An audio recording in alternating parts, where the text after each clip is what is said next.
Mag-iingat tayo mga kasama. Isa na naman sa ating kasama ang pinatay. Sino? Si Ka Cosme! Patay na si Cosme! Si Cosme? Di ba may babaeng nagpatid sa kanya kagabi? Binayaran siya ng malaki na babae na yun. Ang babaeng yun, siya ang huling kasama ni Cosme. Maganda at mainhin yung babae, Mang Emil. Nilamok, hindi kayang pumatay. Iba na ang panahon ngayon. Kailangan mag-ingat tayong lahat. Mapanganib ang trabaho natin. Kung saan-saan tayo nakararating, nagpapasakay tayo ng mga pasaherong hindi natin kabisado. Bago si Cosme, marami ng tricycle driver ang napahamak. Sino ang susunod? Sino? Sa paradahan ng tricycle, muling nagunantang ang lahat sa pagkamatay ng isa pa nilang kasamahang driver. Ngunit walang eksaktong direksyon ng lugar ang pwede nilang iwasan at huwag puntahan. Sa trabaho ng isang tricycle driver na walang pinipiling pasahero o lugar na pupuntahan, itinuturing na malas na lang sa mga napapahamak. Upang kumita ng mas malaki, marami pa rin ang naghahatid ng mga pasahero hanggang gabi.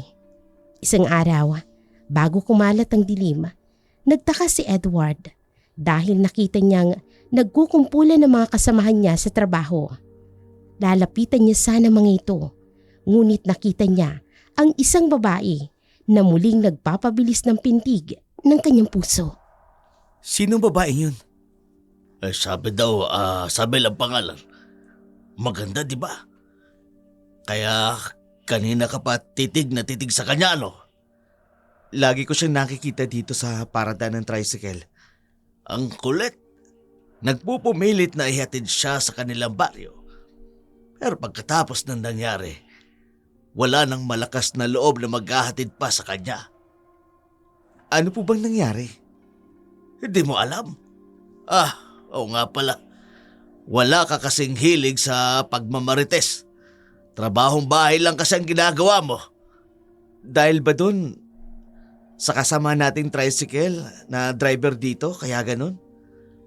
Oo, si Cosme. Yung natagpo ang patay mismo sa tricycle niyang minamaneho. Yung sinasabing pinaslang ng isang aswang. Totoo yon, Edward.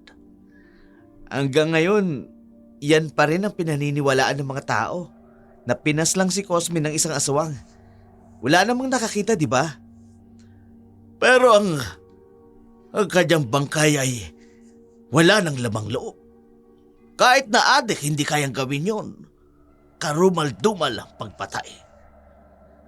Ay, nagpapaniwala kasi kayo sa mga aswang. Oh, saan ka na pupunta? Bawal ang tumanggi sa mga pasahero. Kung ayaw niyong ihatid, ako maghahatid. Edward! Huwag ka nang makialam dyan!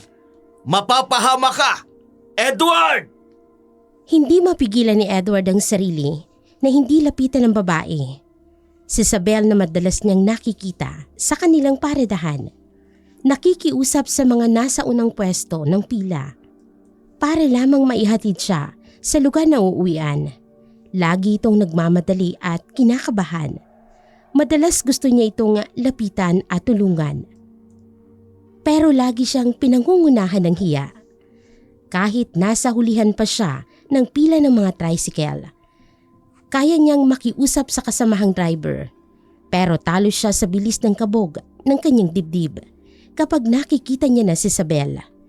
Ito ang babaeng kauna-unahang bumihag sa kanyang atensyon.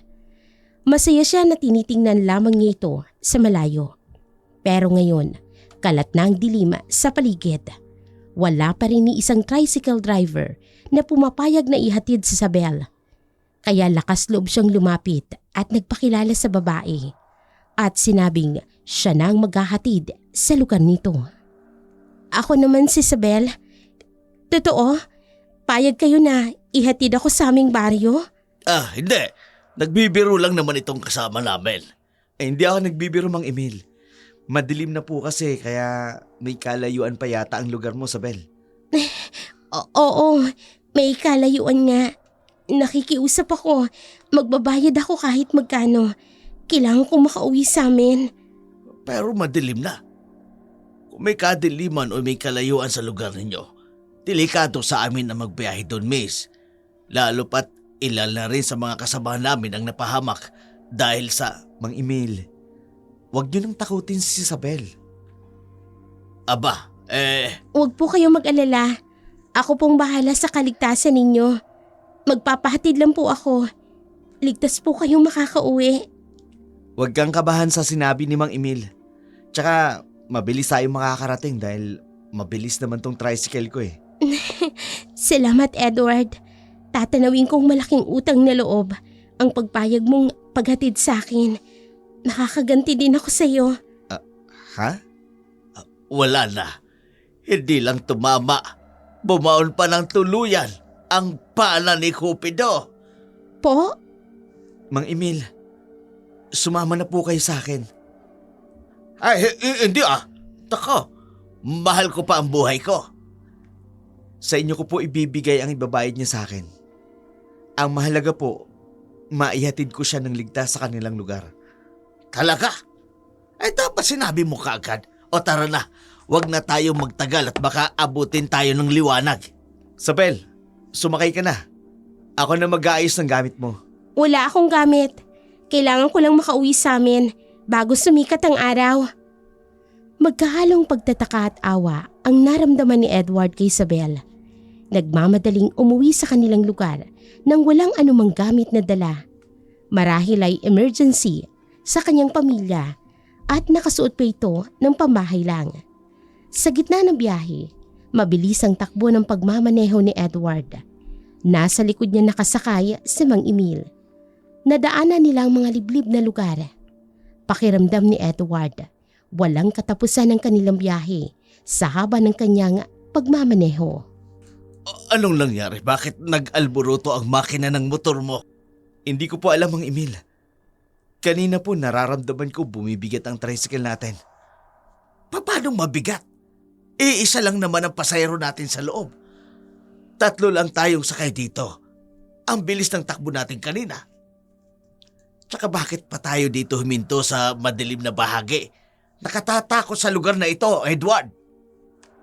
Bakit tayo huminto? Check lang namin ang makina. Bumagal ang takbo natin eh. Na para bang may nakasakay na 10 pasahero sa tricycle na ito. Naramdaman ko rin po, Mang Emil. Pero mali po itong lugar na nahintuan natin. Mang Emil, wala naman pong problema sa makina. Hindi rin lubak-lubak ang dinadaanan natin. May kalibliban na ang lugar na ito. Hindi kaya namamaligno tayo, Edward? Edward, umalis na tayo dito. Malapit na rin naman tayo sa lugar namin. Kahit madilim, alam kong kahit kailan, hindi ko pa narating ang lugar na ito. Ngayon lang po ako nakadaan din dito. Sigurado ka bang tama itong dinaanan natin pauwi sa inyo, Sabel? Opo, Mang Emil. Anong tawag sa baryo ninyo? Barrio Salem. Ano? Bakit po, Mang Emil? Alam niyo po ba ang istorya o alam niyo pa ang baryong yon? Pero kasasabi niyo lang, hindi pa kayo nakararating sa lugar na yun. At sinong maglalakas ng loob na pasukin ang baryo Salem? Hey Edward, sinasabi ko na nga pa. Ayaw mo kasing makinig sa akin. Ngayon, hindi na tayo makalalabas ng buhay sa lugar na ito. Edward, pakiusap. Ipagpatuloy na natin ang biyahe. Kailangan kong makarating sa baryo namin bago magliwanag. Hindi kami tutuloy sa baryo ninyo. Edward, kailangan nating bumalik. Mang Emil, nakarating na ho tayo dito. Sabi ni Isabel, malapit na tayo sa baryo nila. Tumuloy na ho tayo. Edward! Salamat, Edward. Mang Emil, wag po kayong mag-alala. Alam nilang paparating ako. Magiging magaan na po ang biyahe natin. Babalik na po ako sa tricycle. Sakay na kayo, Mang Emil. Edward, bakit po? May kakaiba sa babaeng yan. Mukhang mali tayo ng lugar na napuntahan. Nagkamali tayo ng teritoryong pinasok. Kabado si Edward, ngunit nangingibabaw pa rin ang kagustuhang maihatid si Isabel. Malapit na sila sa Barrio Salem nang humiling si Isabel na ihinto ang tricycle. Bumaba ang tatlo sa sinasakyan. Madilim ang buong paligid, maliban sa nakitang sulo sa di kalayuan. Ibinigay ni Isabel ang bayad kay Edward. Hindi ito tinanggap ng binata. Si Mang Emil ang tumanggap. Dali-daling pinaalis ni Isabel ang dalawang lalaki. Nag-aatubiling umalis si Edward, ngunit naalala niya na nasa lugar na pala sila ng dalaga. Natitiyak niya nga makikita niya pa itong muli. At sa susunod nilang pagkikita, hindi na siya mahihiyang lapitan nito. Napansin ni Mang Emil ang pagdadalawang isip ni Edward, kaya hinila niya ito para umalis.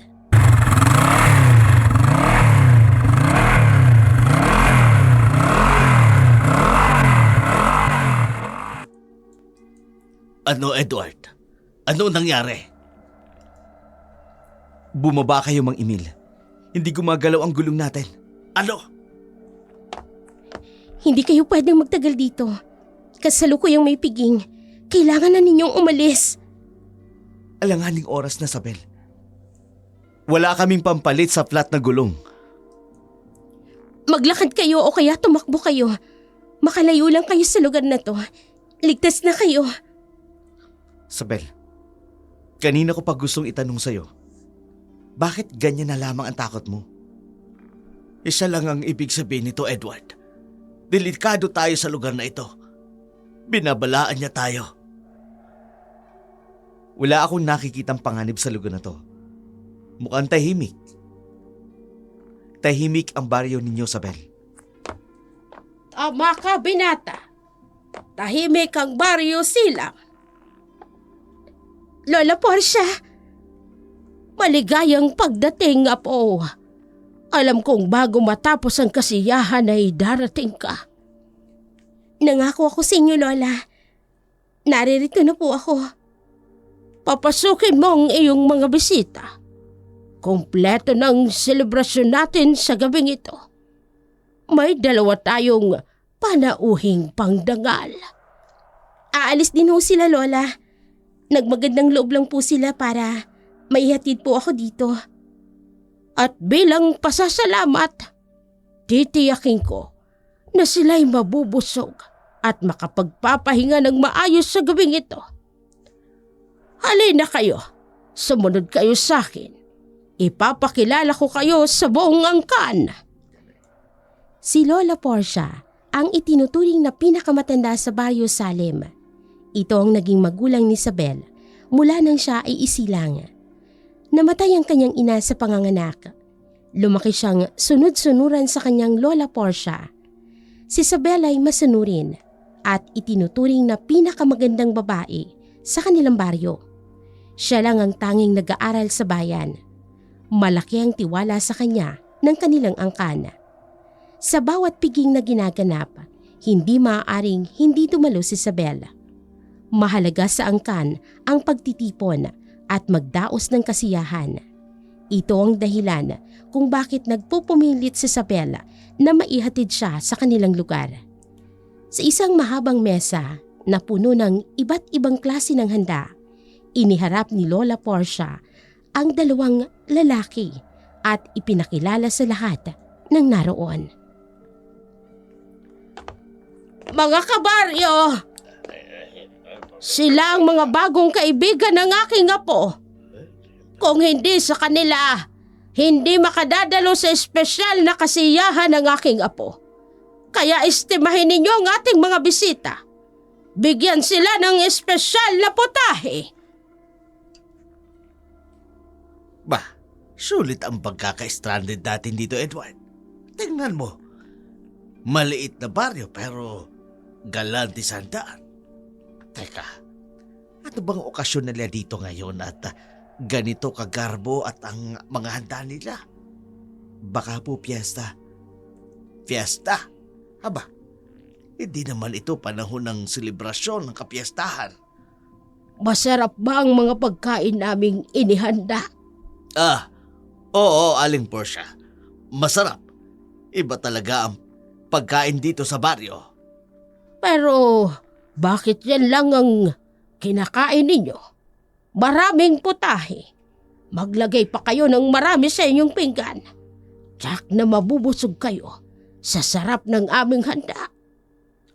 Ay, busog na kami, Aling Portia. Isa pa, hindi kami pamilyar sa ibang putahe na nakahain sa mesa. Namimili kayo ng grasya sa inyong harapan.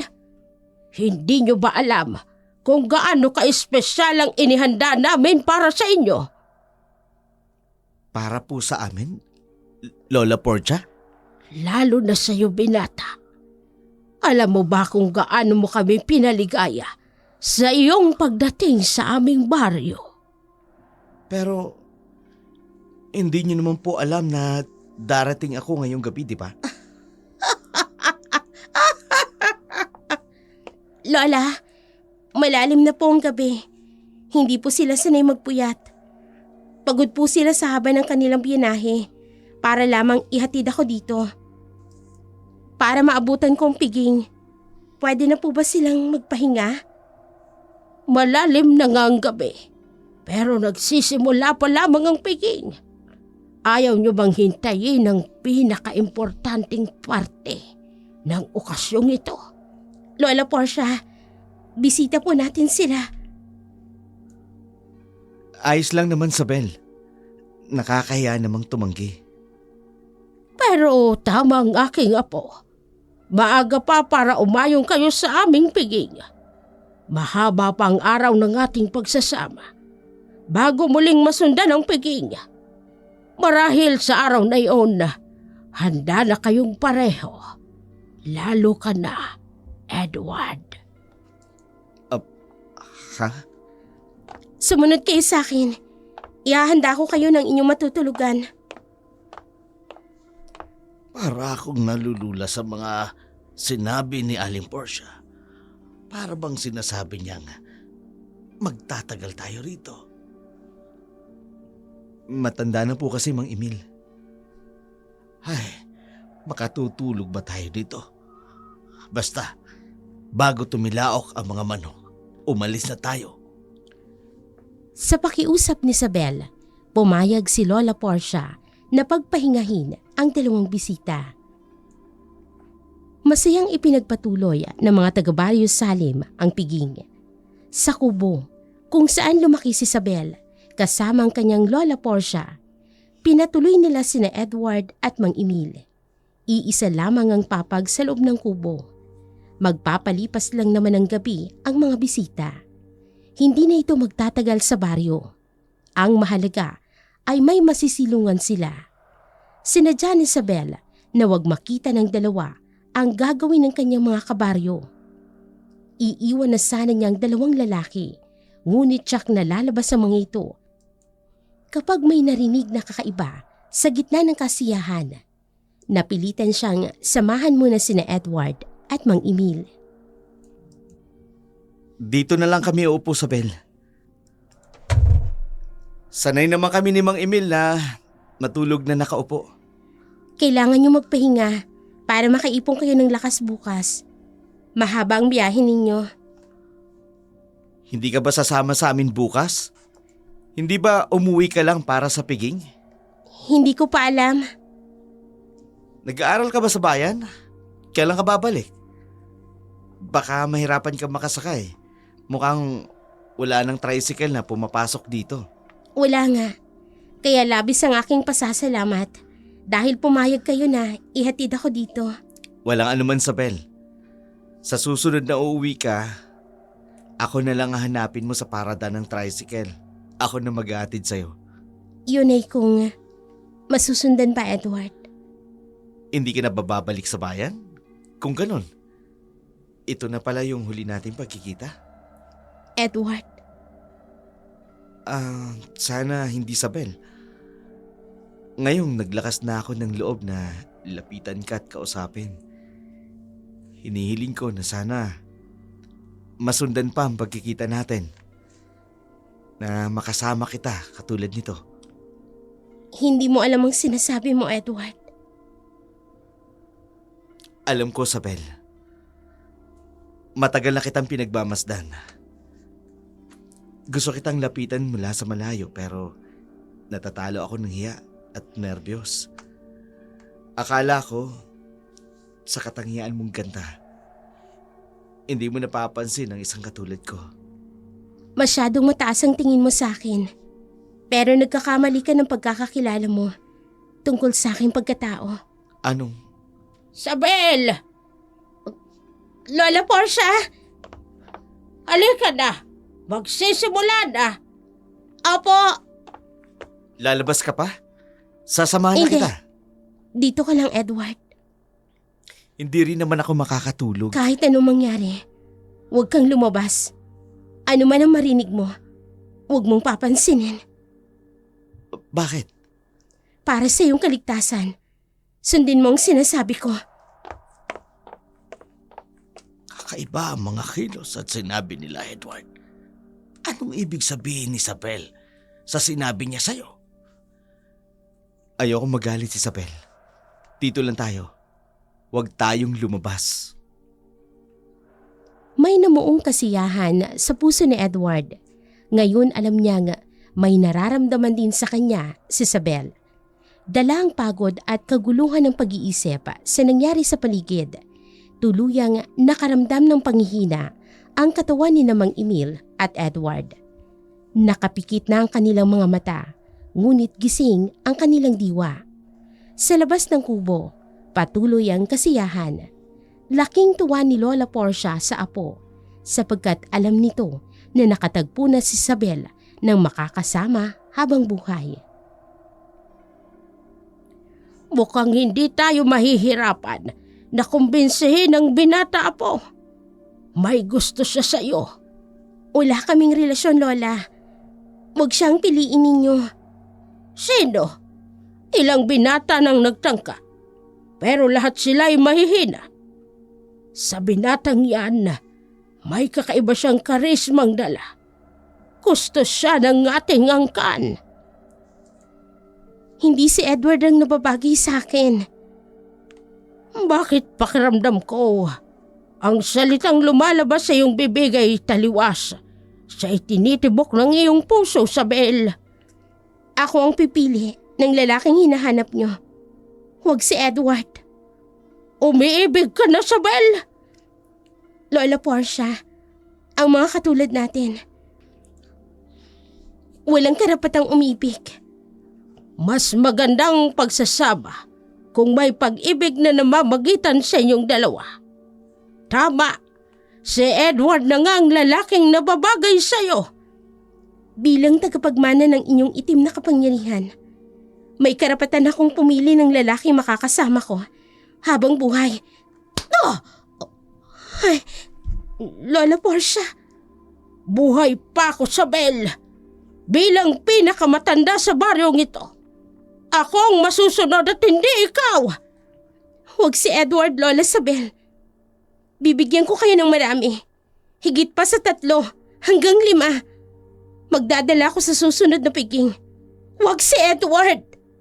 Hindi ko kailangan ng marami.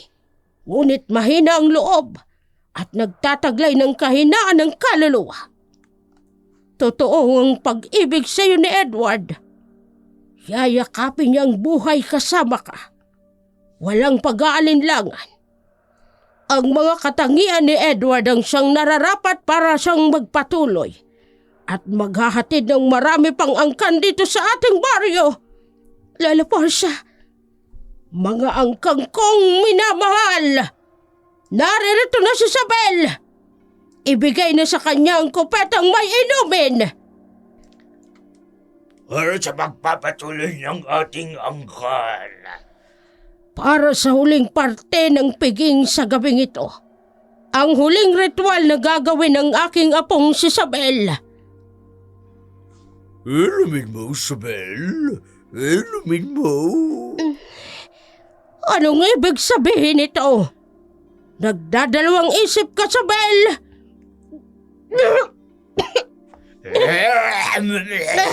Hindi kaya ng sikmura ko, Lola Portia. Anong ginawa mo? Ito ba ang ginawa mo sa pagtira mo sa bayan? Kinukontra mo ang iyong taglay na kapangyarihan. Nagbabago ka na, Sabel. Hindi maaari ito. Hindi mo magagawa sa ating ang kanang tumalikod. Hindi! Hindi po, Lola Portia. Mahina lang ang aking katawan. Dala ito ng tensyon sa buo kong araw. Akala ko, hindi ako makakarating sa oras ng piging. Dala ito ng aking sobrang pag-aalala. At hindi kayo makasama sa gabing ito. Ay, oo nga pala. Kung gusto mong talikuran ang buong angkan, hindi ka magmamadaling pumunta rito para lamang makisaya sa amin. Ganun na nga po, Lola. Narinig ninyo, mga kasama! Hayaan muna nating magpahinga at makaipon ng lakas ang aking apo. Huwag natin siyang pilitin. Magagalit sa atin ang ating mga anito. Inihatid pa ng ilan si Isabel sa kubo upang makapagpahinga. Buong angkan ay nag-aalala sa kalagayan ng dalaga. Bukod tanging si Isabel ang kanilang pag-asa para maipagpatuloy ang kasiyahan ng kanilang lahi. Naratnan ni Isabel na nakatulog na sina Edward at Mang Emil. Pagkatapos isaradong pinto ng kubo, mariing tinitigan ni Isabel ang kabuuan ng muka ni Edward. Sariwa pa sa kanyang isipan ang mga sinabi sa kanya ng binata. Gaya niya, may gusto pala ito sa kanya. Kadalasang pumupunta siya noon sa paradahan ng tricycle. Pansin niya ang isang binata na titig sa kanya. Hindi nito alam na ang pag-iwas niya ng tingin ay hindi dahil hindi niya ito pansin. Gusto niya rin ang lalaki. At ang lalaking yun ay walang iba kung hindi si Edward. Sa papag nakahiga si Mang Emil at Edward, kaya naupo na lamang siya sa isang kahoy na upuan at ipinikit niya ang kanyang mga mata. Bago bumukang liwayway, nagising si Isabel. Kailangang tapusin ang ritual sa oras na ito at hinihintay na siya ng kanyang mga kasama. Dasan ako? Dasan ako? Mang Emil, kalma lang ho kayo. Nandito tayo sa kubo ni Isabel. Magkasama tayo. Ay, pasensya na, Edward. Nagising ako eh. Nasa ibang lugar na ako. Hinihintay ko nga lang pong gumising kayo para po makalisa tayo dito. Dapat ginising mo ko. Kagabi ko pa gustong umalis dito. Maaga pa. Wala pa mga tao sa labas. Pagkatapos po ng selebrasyon, mukhang napuyat ang mga tao. Sa bagay, tayo na nang makauwi na tayo. Anong amoy yun? Baho! Baho! Ang lansa! Saan galing ang amoy na yun? Ngayon, nakikita ko na ang paligid ng baryong ito. Iba ang amoy dito. Parang tabakan ng mga patay na katawan ng mga tao. Mang Emil, masyado naman ho kayo magsalita. Hindi ba't pag umaga mahamog, iba ho talaga ang amoy pag nasa bukid. Amoy kalabaw, amoy nalalantang mga dahon mula sa malalaking puno. Ganon din ho sa baryo. Nasaan si Isabel? Bakit wala? Mukhang wala mga tao rito sa lugar na ito. Saan sila pumunta? Yun na nga lang pong tricycle ang unahin natin, Mang Emil. Hindi ba't gusto mo na makalis dito? Hubingi tayo ng tulong. Baka may mahiraman tayong mga gamit sa tricycle. Lalo pat pangtapa lang sa nabutas na gulong. Susubukan ko magtanong, Mang Emil. Mauna na kayo. Ipwesto niyo na po ang tricycle at susunod ho ako. Totoo nga ang kutob ni Mang Emil. Halos na isa-isa na ni Edward ang mga kubo. Ngunit ni isa ay walang taong sumagot sa kanyang tawag. Ganito pala katibay sa puyatan ang mga naninirahan sa baryong ito. Pagkatapos ng kasiyahan ay hindi pa rin nagsisitulog ang mga ito. Ngunit nasaan ang mga tao? Plano pa sana ni Edward na puntahan pa ang mga natitirang kubo sa pag-asang may mapagtatanungan siya at mahihinga ng tulong. Ngunit biglang narinig ni Edward ang pagsigaw ng tawag sa kanya ni Mang Emil. Binilisan niya ang kanyang paglalakad. Edward! Edward, tingnan mo! Lahat-lahat ng gulong natin. Anong nangyari? Hindi kinaya ng gulong ng tricycle ninyo. Ang haba ng biyahe ninyo kagabi. Lola Portia? Nasaan ho si Isabel? Bakit ho halos walang tao ang kubo dito sa baryo? May mahalaga lamang silang lugar na pinuntahan. Sumama sa kanila si Isabel. Umalis ho si Isabel nang hindi man lang ho kami ginising? Mahimbing ang tulog ninyo kanina. Mukhang hindi kayo sanay sa pagod at labis na puyat. Mga tricycle driver kami, Aling Portia. Sanay ang katawan namin sa pagod. At kahit hindi kami makatulog ng ilang gabi, hindi kami basa-basa natutumba. Parang ang may kakaiba kaming naramdaman kagabi. Bumalik na muna kayo sa kubo. Mag-almusal tayo. Hindi na ho, Aling Portia. Kailangan naming tapusin ito. Hindi kami pwedeng abutan pa ng panibagong dilim sa daan. Baka isipin ng pamilya namin na patay na kami ni Edward. Hindi kayo mapapahamak. Mga kaibigan kayo ni Isabel. Darating na si Isabel. Halina kayo. Wala na rin naman kayong magagawa. Hindi nyo maayos yan. Sumunod na lamang kayo sa akin. Hinanap ni Edward si Isabel. Sumunod siya kay Lola Portia. Dahil hindi talaga siya aalis nang hindi nakakapagpaalam sa dalaga. Sa kubo, naratnan niyang nakahanda ng mainit na kape at nilagang kamote at saging. Nagtaka si Edward dahil madaling nakapaghanda ng almusal na para bang alam na hindi sila makakaalis ng oras na yun. Tapos na silang mag-almusal at ilang oras na rin ang nakaraan, ngunit wala pa rin si Isabel.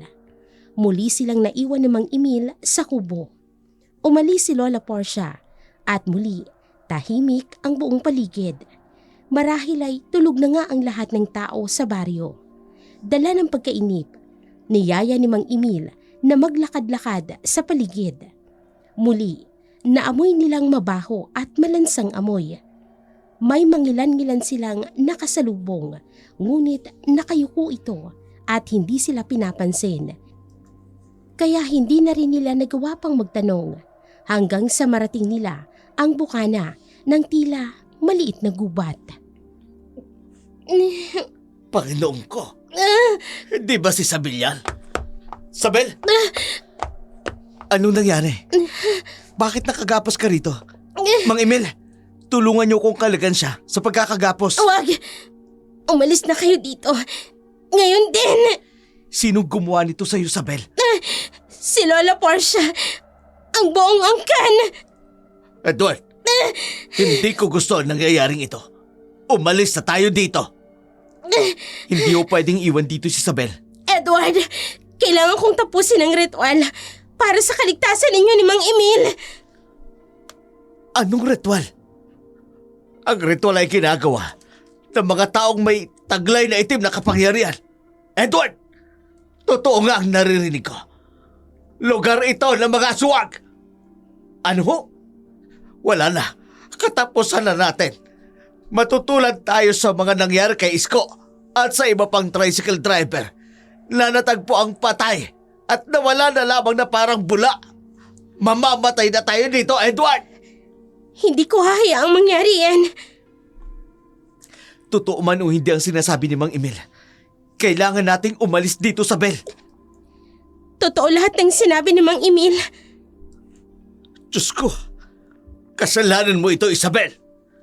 Ipinasok mo kami ni Edward sa patibong. Dinala mo kami rito sa baryo ng mga aswang. Totoo ba ito, Isabel? Sinadya mo kaming dalhin dito sa inyong lugar? Anong plano ng inyong angkan sa amin ni Mang Emil? Ano? Edward! Paano kami makalalabas sa baryong ito?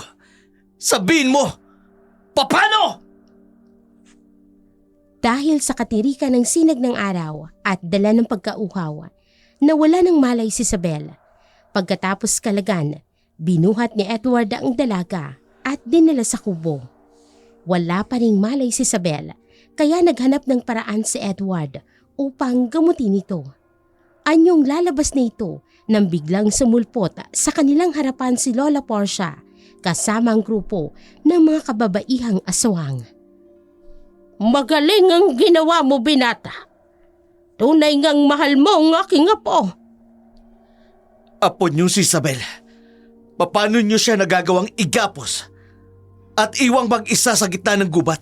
Mas iniisip mong kanyang kalagayan kaysa sa kaligtasan ninyo ng iyong kaibigan. Anong iniisip niyong gawin sa amin?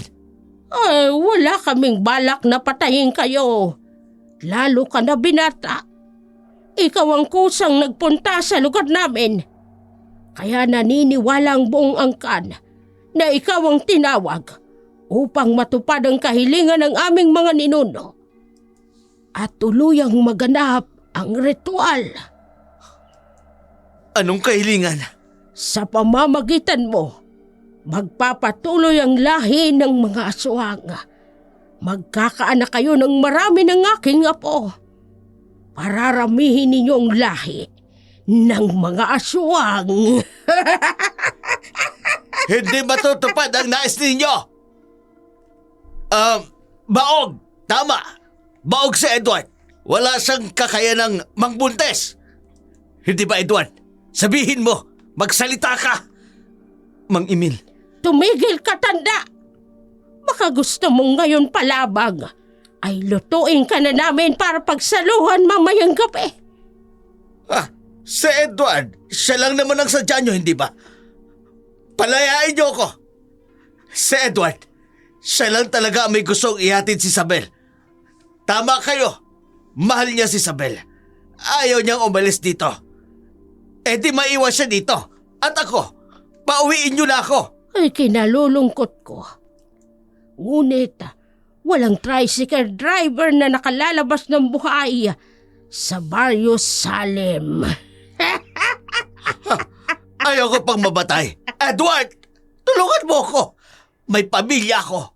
Naghihintay sa akin ang mga apo ko. At ako lang ang bububuhay sa kanila.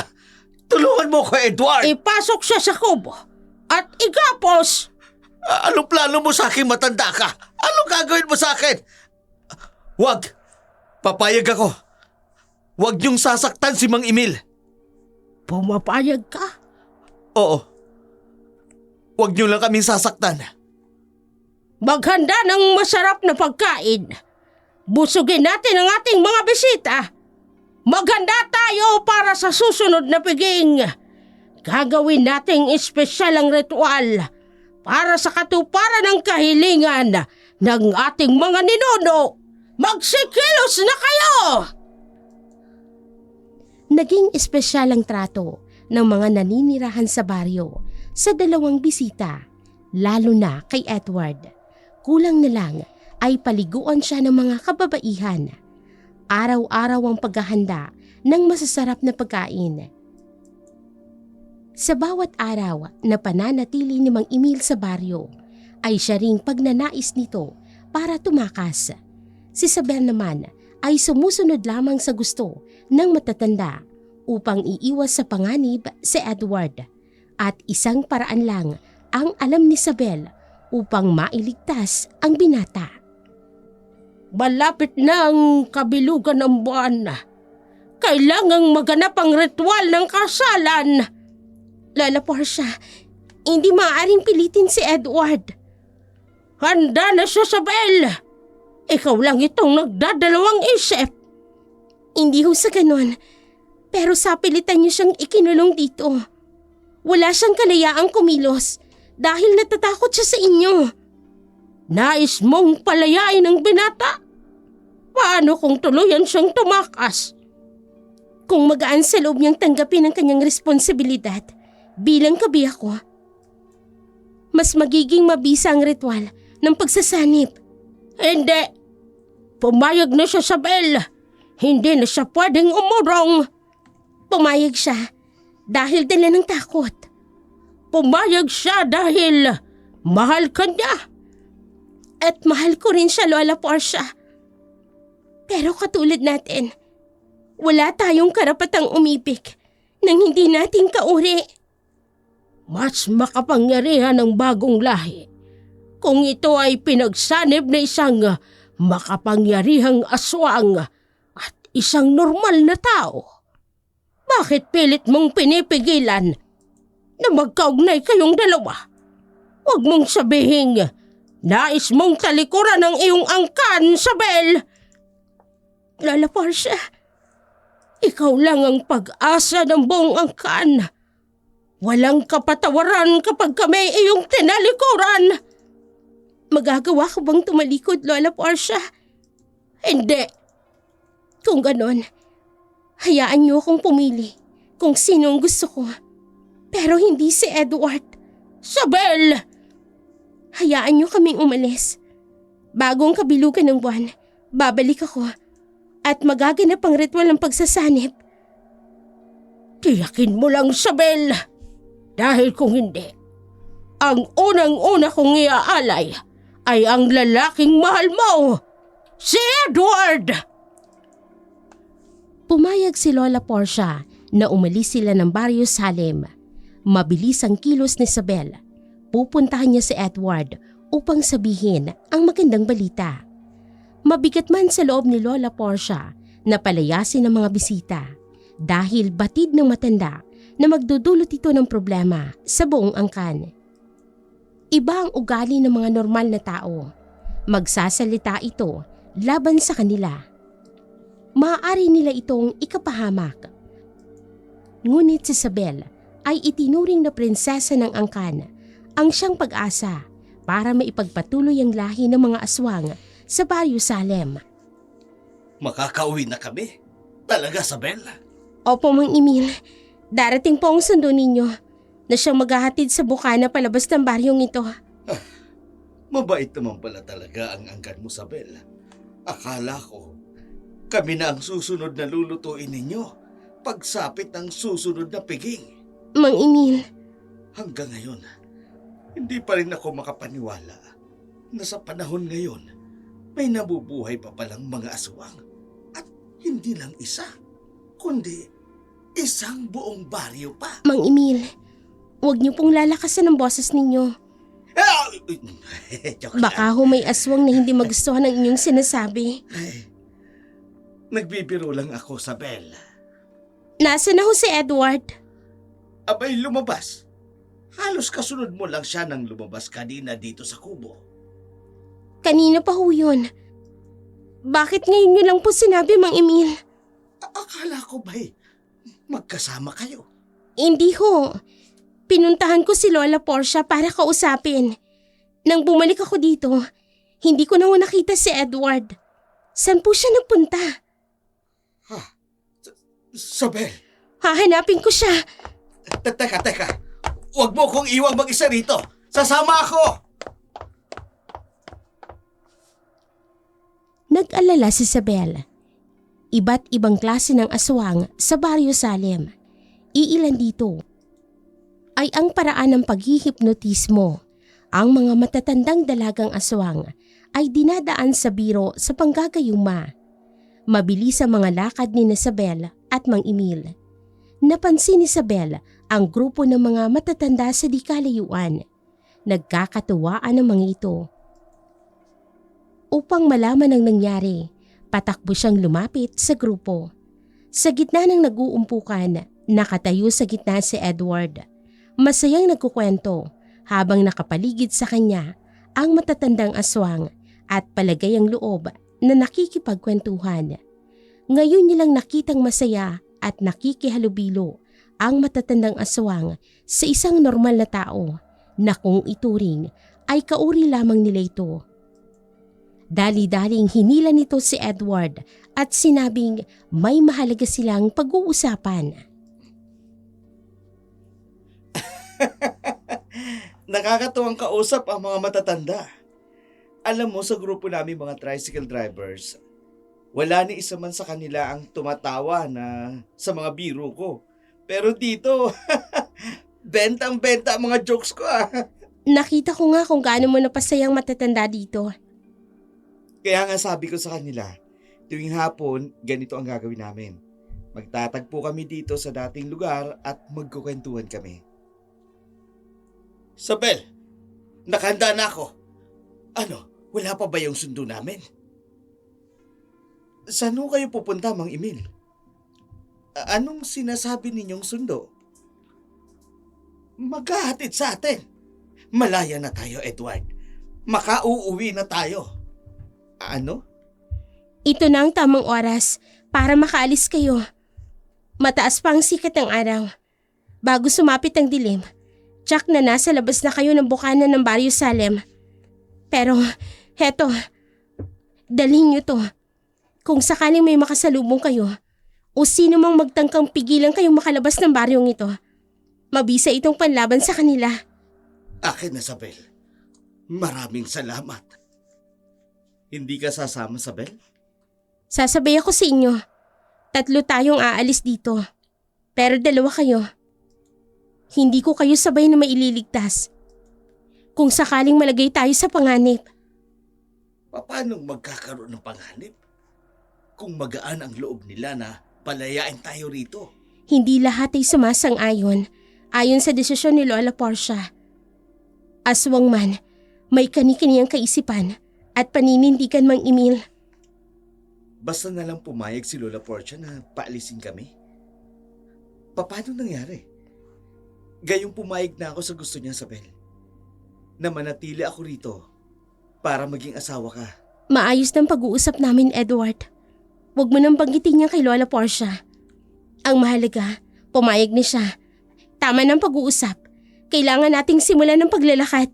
Nasaan na ba ang sundo namin, Sabel? Akala ko ba'y may susundo sa atin? Katulad ng sinabi ko, may iilan ang hindi pumayag sa desisyon ni Lola Portia. Huwag tayong umasa na may maghahatid sa atin. Pinapabagal lamang nilang oras para hindi kayo makalabas sa lugar na ito. Kaya kong maglakad. Tayo na. Mabilis ang ginawang pagtakbo ni na Edward at Mang Emil kasama si Isabel. Sa daan ay wala namang panganib silang naramdaman. Pagdating sa bukana palabas ng Barrio Salem, saka lamang nakahinga ng maluwag, lalo na si Mang Emil. Ngayong nailabas niya na ang 2 sa kanilang baryo, gagawin na ni Isabel ang kanyang ipinangako sa kanyang Lola Portia. Kailangan niyang maghanap sa pamalit sa pwesto ni Edward, isang lalaking handang umanib sa kanila sa baryo ng kadiliman, ang bubuntis kay Isabel at magsisilang ng sanggol na siyang magpapatuloy ng angkan ng mga aswang na kung sakaling tumanggi ay mapapatay at walang pakialam si Isabel. Nang mapansin ni Isabel na hindi gumagawa ng hakbang si Edward para ituloy ang paglalakad. Ligtas ka na, Mang Emil. Lakad lang kayo ng diretso. Wala nang gagambala sa inyo. Anong sinasabi mo, Edward? Hindi ka ba sasama sa akin? Edward! Narinig ko ang pag-uusap ninyo ni Lola Portia. Nakipagkasundo ka sa kanya. Yun ang dahilan kaya pumayag si Lola Portia na palayain kami ni Mang Emil. Ginawa ko yun para mailigtas kayo ni Mang Emil. Huwag mong palalagpasin ang pagkakataong ito. Lisanin mo na ang lugar na ito at huwag na kayong babalik sa Barrio Salem. Warningan niyo ang mga kasamahan niyong tricycle drivers. Kahit alukin pa sila ng malaking halaga para lang ihatid sa lugar na to, huwag silang pumayag. Gawin mo na yan, Mang Emil. Edward, makinig ka sa akin. Hindi ako aalis, Isabel. Nang sabihin ko kay Aling Portia na magpapakasal ako sa'yo at yayakapin ko ang bago kong buhay, kasama ang buo mong angkan, tutuparin ko yun. Madaling sabihin, Dahil akala mo, katuparan na yun ang mga pangarap mong makasama ako. Hindi mo alam ang buhay ng isang aswang, Edward. Huwag kang magpapadala sa iyong emosyon. Makakaalis ka na. Nung una kitang nakita, alam ko, ikaw lang ang babaeng gusto kong makasama habang buhay. Edward, Umuwi man ako ngayon, wala akong pamilyang mararatan sa bahay. Wala akong mahal sa buhay. Walang naghahanap sa akin. Walang naghihintay sa akin pag-uwi. mag-isa ka na lang sa buhay. Oo, Sabel. Pero Edward, isang sumpa ang umanib sa aking angkan. Ang bawat piging may kasamang ritual. At siyak na ikasusuko mo. Kasusuklaman mo ang buong pamilya, kasamang aswang. Ang magiging anak mo, hindi buong normal na tao. Lahat ay matatanggap ko. Ang mahalaga sa akin ay makasama kita, Sabel. Alam kong hindi pa buo ang tiwala mo sa akin sa nararamdaman ko para sa'yo. Pero hindi ako papayag na pumili ka ng ibang lalaki para lang matupad ang ritual ng kasalan at pakikipag-anib. Sabel, nandito ako, wala doon. Ako ang piliin mo. Kaya kong pangatawanan ang salitang binitiwan ko kay Lola Portia. Handa kong umanib sa angkan ng mga aswang. Edward, At tigas ng ulo mo, Edward. Wala ka nang pinakikinggan kundi ang sinasabi ng puso mo. Ayaw mo rin lang naman makinig. Wala na akong magagawa. Sabel, ikaw nang bahala sa kaibigan ko. Hindi ko ipahahamak ang buhay ko dahil may pamilya naghihintay sa akin. Pero nais kong magpasalamat sa ginawa mong tulong para makalaya ako, Edward. Sana, hindi ito ang huli nating pagkikita. Mag-iingat ka. may pagkakataon ka pa para umatras sa Edward. Halika na. Hinihintay na ako sa Barrio Salem ng mga matatanda. Malayo pa'y naririnig na ni Isabel at Edward ang tunog ng tambol na hudyat ng pagsalubong ng mga espesyal na panauhin. Nagtipon-tipon ng lahat at nakangiting sinalubong ang ginawang pagbabalik ni Isabel at Edward. Higit ang kasiyahan sa puso ni Lola Portia. Hindi siya nagkamali ng pinili. Sa wakas ay nakatagpo na rin ng makakasama habang buhay ang kanyang apo. Isang lalaking tapat ang pag-ibig, ngunit may isa pang kahilingan si Lola Portia na sana'y mapagtagumpayan ni Isabel at Edward. Isang araw, bago ganapin ang ritual ng kasalan, nangyaring pag-uusap ng maglolang Portia at Isabel. Isabel, anong ginagawa mo? Ubarin mo yan! Masamang magsukat ng damit pang kasal! Para sa mga normal na tao lamang ang paniniwalang yan, Lola. Ay, napakaganda mo, Apo. Alam mo ba na ang damit na ito rin ang suot ng iyong ina noong araw nang ikinasal siya sa iyong ama. Talaga ho? Nagawa ninyong ingatan ang damit nito? Nang 24 na taon? Mahigpit ang bili ng iyong ina habang suot niya ang damit pangkasal na ito. Na balang araw, ito rin ang susuotin mo sa araw ng iyong pagpapakasal. Kung nasan mang sulok ng kadiliman naroon ang iyong ina. Tsakong masaya na siya dahil natupad ang kanyang kahilingan. Miss ko na po si Mama, Lola Portia.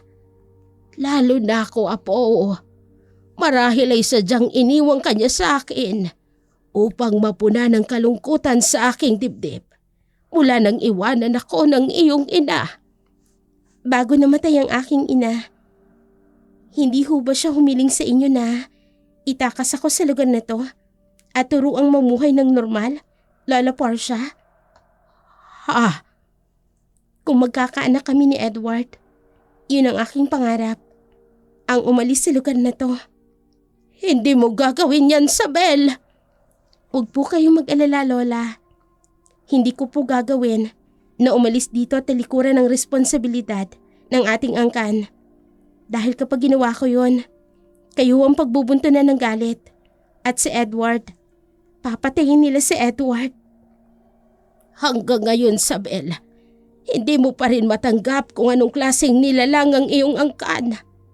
At hanggang ngayon, hindi mo pa rin ginagamit ang iyong itim na kapangyarihan.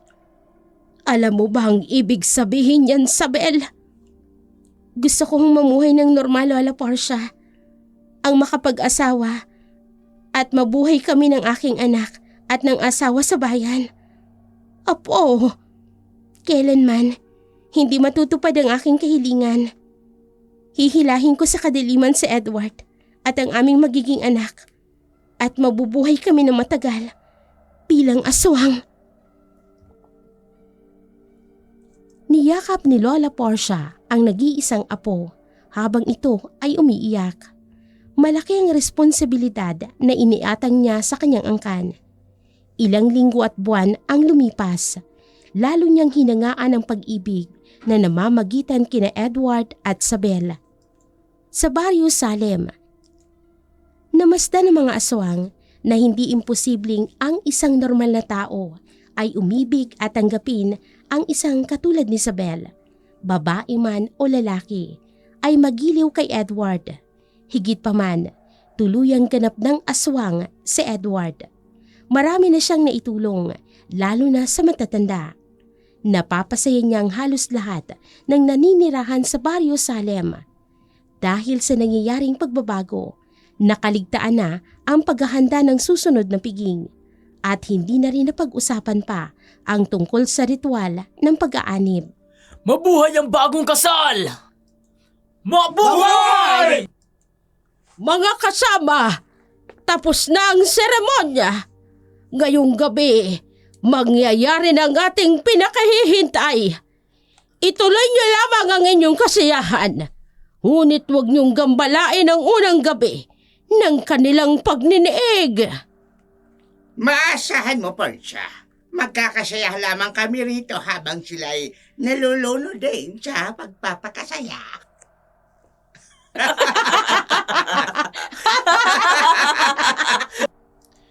Sandali lang. Bago umalis ang mga bagong kasal, kailangan inumin muna ang kalahati ng laman ng kupetang ito. Lola Portia, Sabel, magiging mahaba ang gabi kapag ininom ito ni Edward. akin na. Ako mismong magdadala nito doon sa kanila. Tiyakin mong mapapainom mo yan sa kanya, Portia. Ngayong kasal na sina Edward at Sabel, kailangang maging ganap na ang pag-aanib nilang dalawa.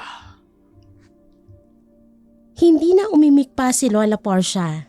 Habang tumatagal, naging mapanghimasok na ang ilang aswang.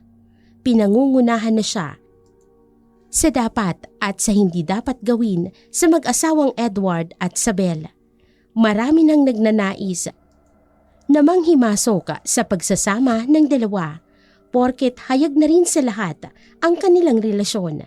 Samantala, dumating na rin ang pinakahihintay ni Sabel at Edward. Ang maiwang silang dalawa. Masaya ka rin bang katulad ko, Sabel? Oo, Edward. Napakasaya ko dahil tinupad mo ang iyong pangako. Piti. Hindi ka lang mabait kay Lola Portia, kundi sa lahat ng taga-Barrio Salem. Mahal na mahal ka na nilang lahat. Silang lahat? Ikaw, Sabel. Mahal mo rin ba ako? Edward, ano bang klaseng tanong yan? Papayag ba ako magpakasal kung hindi kita mahal? Yun ang sabi mo kay Lola Portia noon, hindi ba? Magpapakasal ka kahit kanino. Maliban sa akin, maganap lamang ang ritual sa kabilugan ng buwan. Gagawin ko para mailigtas ka, Edward. Dahil ng oras din yun, hindi pa ako makapaniwala na mahal mo nga ako at tanggap mo ang aking pagkatao. Ganap na tayo mag-asawa. Huwag mo na sanang pagdudahan ng pag-ibig ko sa'yo, Sabel. At huwag mo na ring pagsisihan ang naging desisyon mo na piliin ako at ang buo naming angkan. Hindi, Sabel. Kahit kailan. Dahil kung nasan ka, naroon din ako. Magkasama tayo habang buhay. Sabel, mahal na mahal kita. Higit kitang mahal, Edward. At sandali, hindi ko pa naiinom ang ibinigay ni Mang Idado. Iinumin ko muna.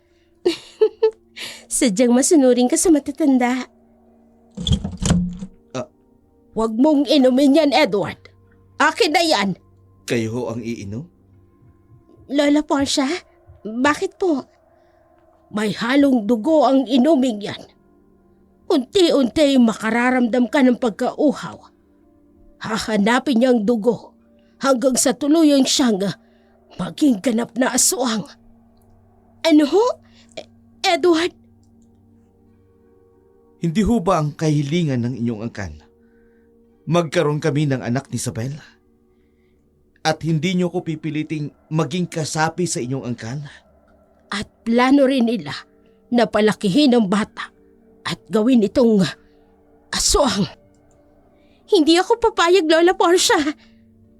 At buntis ka na, Sabel.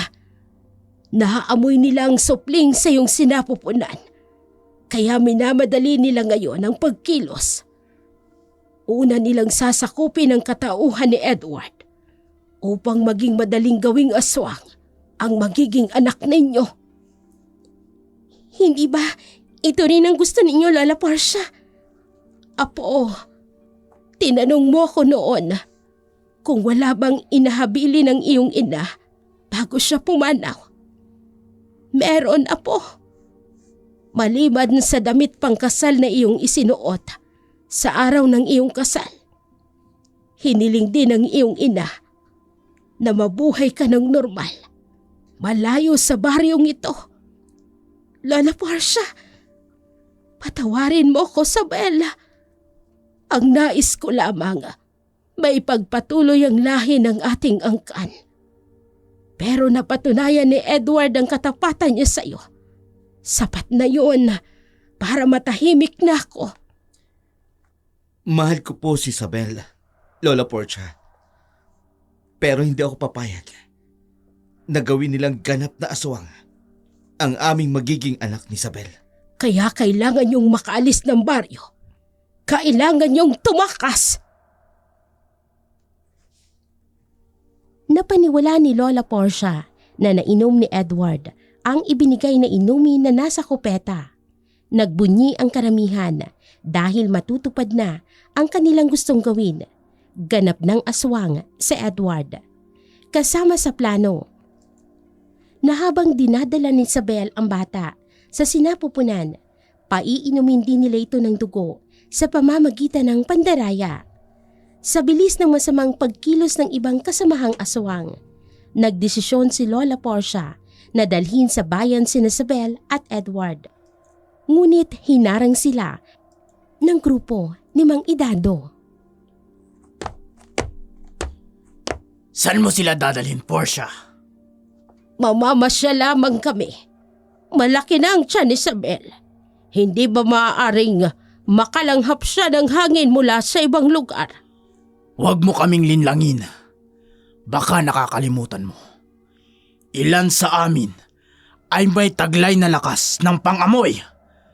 Alam namin kung ano ang nasa isip mo. At sino kayo para pigilan ako? Hindi nyo na kinikilala kung sinong pinakapinuno sa baryong ito. Ikaw pa rin, Portia.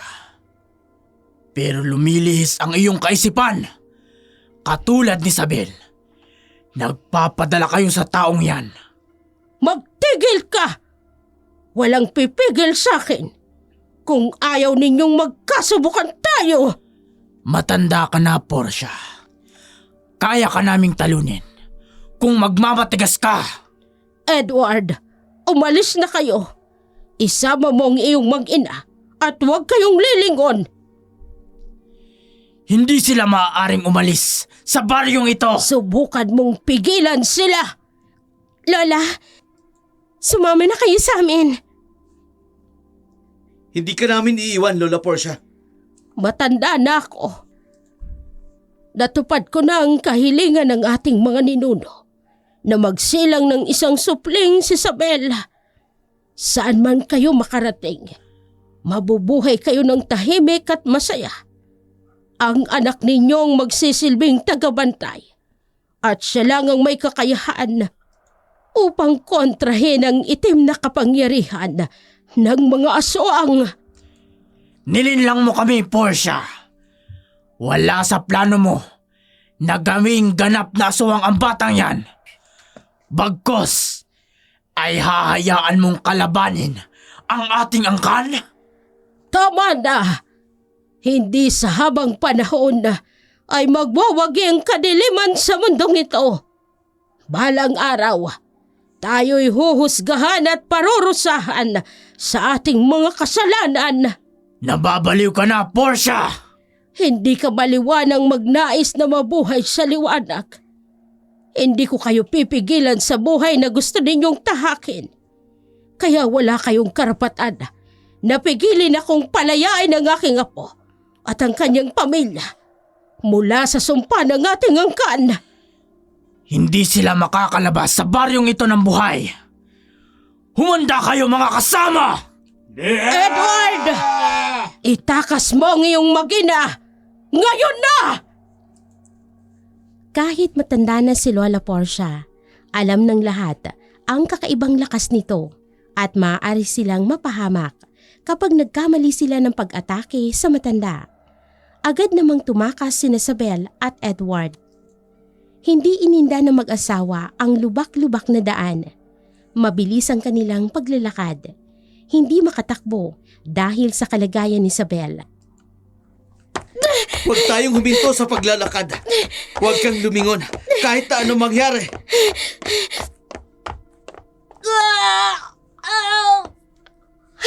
Lola Portia! Huwag kang tumigil, Isabel. Malapit na tayo sa bukana. Palabas ng Barrio Salem.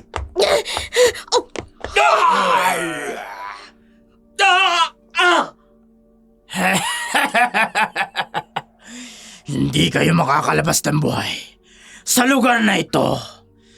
Isa kang traidor sa angkan ng mga aswang, Isabel! Pinatay niyo si Lola Portia! Kinamit niyo sa kanyang inyong itim na kapangyarihan upang paslangin ang kapwa ninyo aswang! Kaya ka rin namin papatayin. Hindi ako magpapahuli sa inyo ng buhay. Sige, subukan ninyo ang aking lakas. Pilitin niyo akong lumaban! Anong ginagawa mo? Hindi! May malakas kang kapangyarihan ng hipnotismo! Sinong matapang sa inyo? Hayaan! Tulugan natin sila! Si Isabel at si Edward! Sige! Lusubin natin ang mga aswang! Mang Emil! Ihanda ang dala ninyong mga sulo! Sulugin ang mga aswang na yan!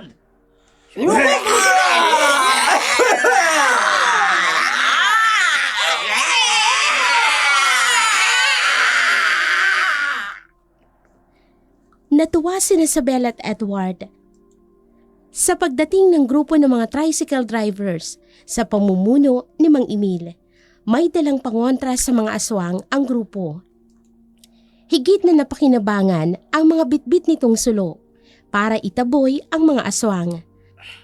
Ang iba ay napailaliman ng hipnotismo ni Isabel at tuluyang natupok sa sunog. Sinadya ng mga sumaklolong kalalakihan. Naiwanan ang kanilang mga tricycle sa di kalayuan upang hindi marinig ng mga aswang ang kanilang pagsalakay. Nang matiyak na wala ng aswang sa paligid, agad na sumakay ang mga ito sa tricycle. Salamat ho sa ginawa ninyong pagtulong sa amin. Walang anuman, Isabel. Salamat sa Diyos dahil hindi kami nahuli ng dating. Bakit nyo naisipang bumalik? Hindi ako mapalagay, Edward.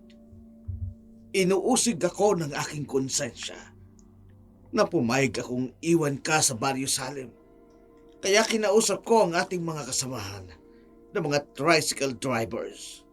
Agad naman silang pumayag na tulungan ka. May mga aswang na nasugatan at natupok ng apoy sa bel. Baka sundan nila tayo dito sa bayan. Wala silang lakas ng loob na pumunta ng bayan. Hindi nila kakayanin ang galit ng mga taong bayan. Lalo pa ngayon na alam na ng mga tao ang tungkol sa Barrio Salem. Ngunit, paano nila nagawang makapaminsala ng mga taong walang kalaban-laban? Ginamit nila akong kasangkapan upang may maligaw na tricycle driver sa lugar na yun. Hanggang sa makilala ko si Edward at kayo, Mang Emil, at napadpad sa baryo namin. Ang lola Portia mo, mabuti at nakatakas kayo sa kanya.